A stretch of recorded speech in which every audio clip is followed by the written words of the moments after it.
Trump or Biden, who will win the US elections? With Brexit coming up and a second wave of COVID hitting the globe, how will this affect the markets and what should we be looking out for? The man to help us, Bob Mason of FX Empire. This is your week ahead.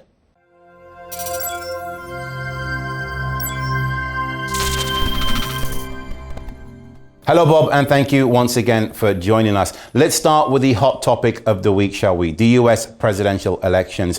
With the US economy already in the fragile state, how do you see the markets reacting to either a Trump or Biden win? Yeah, for the US presidential election, well, there's a lot hanging in the balance. You know, we're looking at the swing states. Trump saw a narrowing of the gap with Biden on some of the swing states that are sitting on the fence. So that's really raising some uncertainty over the outcome of the election. What do the markets need? A blue wave, a clean sweep winning both houses. That would be market positive for Biden. That would, support further stimulus to support the economy going into the new year. If we get a division, Democrats and Republicans with one each, we've seen what political deadlock means. So that would be quite dire for the markets and the economic outlook.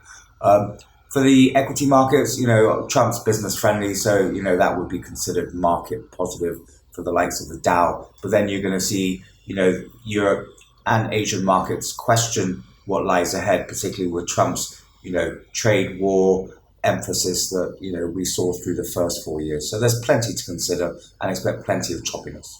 With a second wave of COVID-19 sweeping across Europe, how is this affecting the major currencies, specifically the Eurozones, and how can we see the markets reacting to this? Yeah, the second wave of the COVID-19 pandemic, well, it's economic disaster really for the Eurozone when you consider the fact that lockdown measures have been reintroduced. You're going to see businesses that survived the first lockdown really struggle in the second lockdown. And even, if the lockdown measures are short term, there's going to be some caution ahead in terms of rehiring and investment and so forth. So that economic recovery that we're going to expect is not going to be as rapid as we saw the first time around. So, that's really concerning. And as this spreads across the US, the real question is whether this will spread across Asia. Across Asia, the governments have maintained border controls. So, we're not seeing that second wave. But there is an urgency to revive economic growth. So will they follow suit and suffer the same fate? There's a lot of uncertainty ahead. The only savior really is actually the vaccine.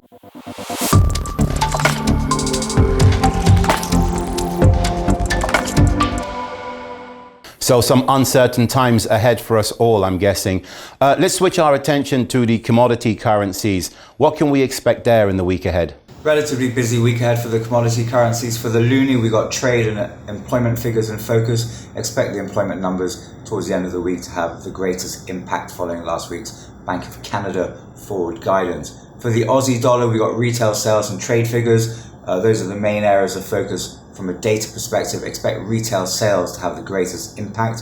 The main event, however, is the RBA monetary policy decision on Tuesday. Markets are expecting a rate cut. So the rate cut will, if it's delivered, then we're expecting some form of dovish commentary to support a weaker Aussie dollar and assure the markets of more support if it's required.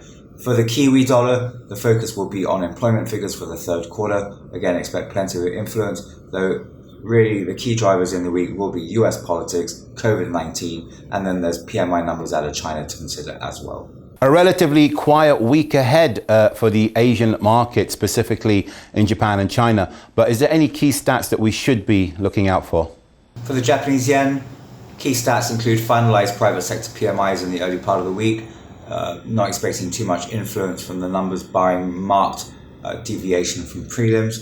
At the end of the week, household spending figures. Yeah, it's important, but it's not going to have a material impact at the end. The key area of focus will remain the US presidential election and COVID-19 really throughout the week.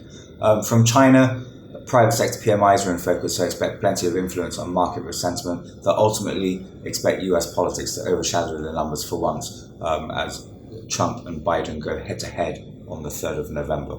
And finally, the big talking point of the week, geopolitical risk. A lot going on. Brexit, with 4 years down the line now, and still, are we deal, no deal? The US presidential elections coming up. and COVID's second wave. How will the markets react? What can we expect? Well, plenty of volatility.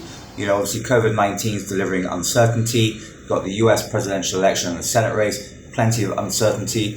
And we're at the time of recording, it's Thursday, and there's still Brexit uncertainty as well. So unless any of this stuff begins to deliver what the markets are expecting, we saw the pullback in the equity markets and the dollar finding support last week, and expect the same again. The euro, the pound would come under pressure, as would the commodity currencies. So volatility, the first things first, presidential election, then focus will return to COVID-19, what the government's plan to do, and then obviously there's Brexit.